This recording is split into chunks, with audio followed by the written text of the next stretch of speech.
नमस्कार, मी मिलिंद कांबळे. खरं तर सध्या सोशल मीडिया जमाना आहे. प्रत्येक संघटना, प्रत्येक पक्ष, छोटे मोठे पक्ष, संघटना आपल्या सोशल मीडियावर फक्त ॲक्टिव्ह होताना दिसतो. साक्षात प्रश्न जे आहेत लोकांचे ते सोशल मीडियावर सुटू शकतात का? सोशल मीडियावर फक्त तुम्ही गर्दी दाखवू शकता, एवढी गर्दी आहे, आम्ही हा कार्यक्रम केला, आम्ही ही भाषणं दिली. मला तेवढंच सांगायचं आहे ह्या सोशल मीडियाच्या माध्यमातून लोकांना.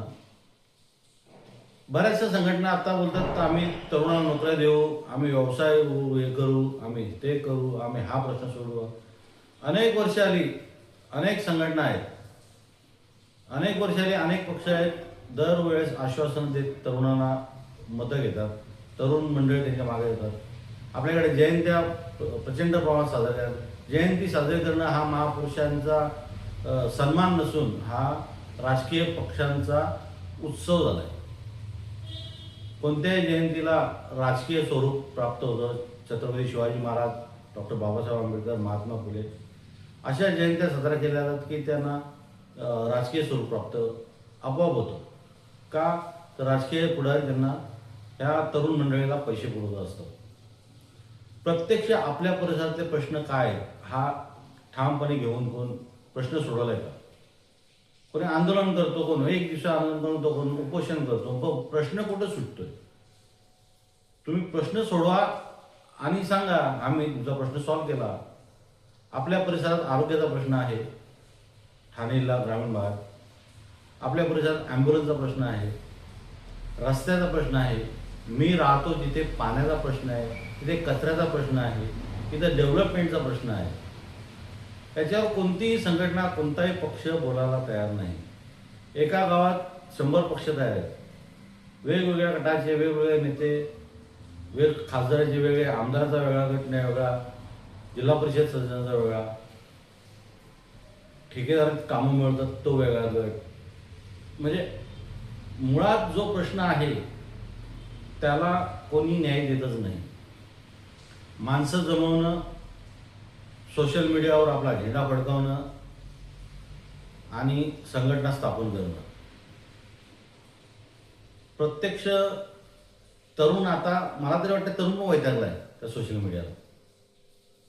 कुठल्या कुठल्या पक्षात जायचं आणि काय करायचं जाऊन? कोण न्याय दिला आम्हाला? हे आंदोलन केलं, ते आंदोलन केलं, निष्फळ. काय त्या प्रतिक्रिया काय आली शासनाची? काय आली? आंदोलन करायला काय संघटनाच पाहिजे? स्वतः तुम्ही जाऊन दाद घेऊ शकत नाही? स्वतः तुम्ही देखील आंदोलन करू शकता संविधानिक पद्धतीने.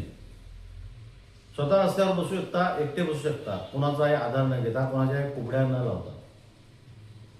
हे तुम्हाला सगळे एकत्र करणार. या आमची संघटना मोठी करा, आमचे सभासद व्हा, आमच्या पावत्या फाडा, हे करा, ते करा.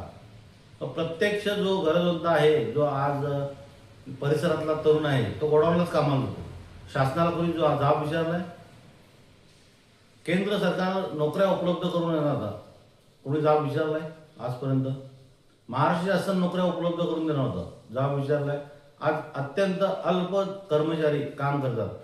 प्राथमिक आरोग्य केंद्र वजेश्वरीची परिस्थिती, एकच नर्सिंग स्टाफ दिवसा, एकच डॉक्टर किंवा केस पेपर काढायला अजून माणूस भरलेला नाही. परमनंटली शिपाई, सफाई कामगार भरलेला नाही. केस पेपर काढायला देखील त्या अशा ताईंचा उपयोग केला होता. त्या देखील अल्प दरात काम करतात. हे असे प्रश्न यांना सोडवायचे नाहीत. यांना फक्त सोशल मीडियावरती भाषणं द्यायची स्वतःची.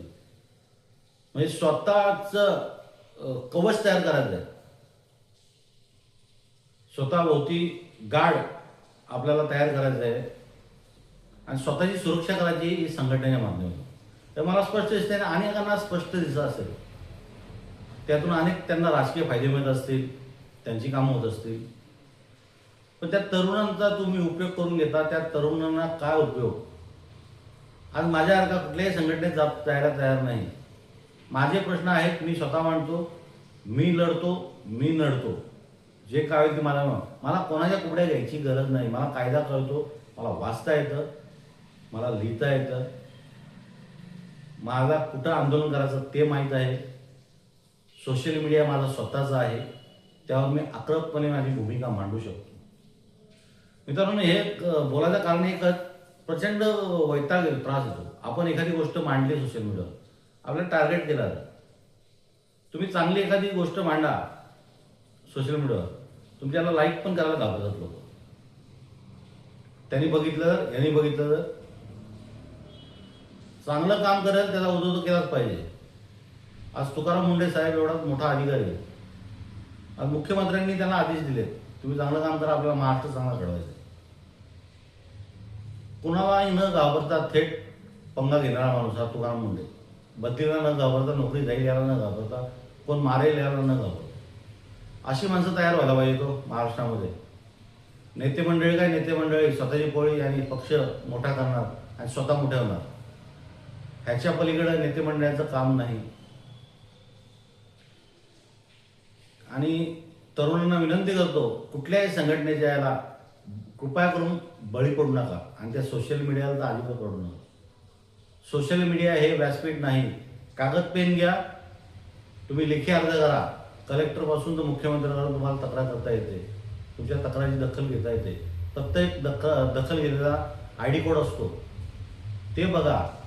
रील टाकणं, हे करणं, ती झाली हाऊस झाली आपली. मी पण बऱ्याच रील टाकत असतो, एक मजा म्हणून टाकत असतो मी कोणाला. आणि स्टेटसवर माणसं जगतात सध्या. रोज उठल्यावर स्टेटस बघतात, त्याचं स्टेटस काय, त्याला टोमणा मार, ह्याला टोमणा मार. तर माझे स्टेटस हे माझ्याकरता असतात, मला आवडतात जुनी गाणी, त्या उद्देशाने मी ठेवत असतो. एन्जॉय, प्रत्येक गावाला कोणा जीवनामध्ये कसा एन्जॉय करावा. मी स्वतंत्र आहे, आपण कोणाच्या बंधनात न अडकणारा माणूस. त्यामुळे बस थांबतो. जे बोलायचं होतं ते व्यक्त आलं, एवढंच. कृपया करून सगळ्या तरुणांना माझ्या विनंती आहे, कोणाच्या बंधनात अडकू नका, तुम्हाला कोणताही फायदा होणार नाही. धन्यवाद.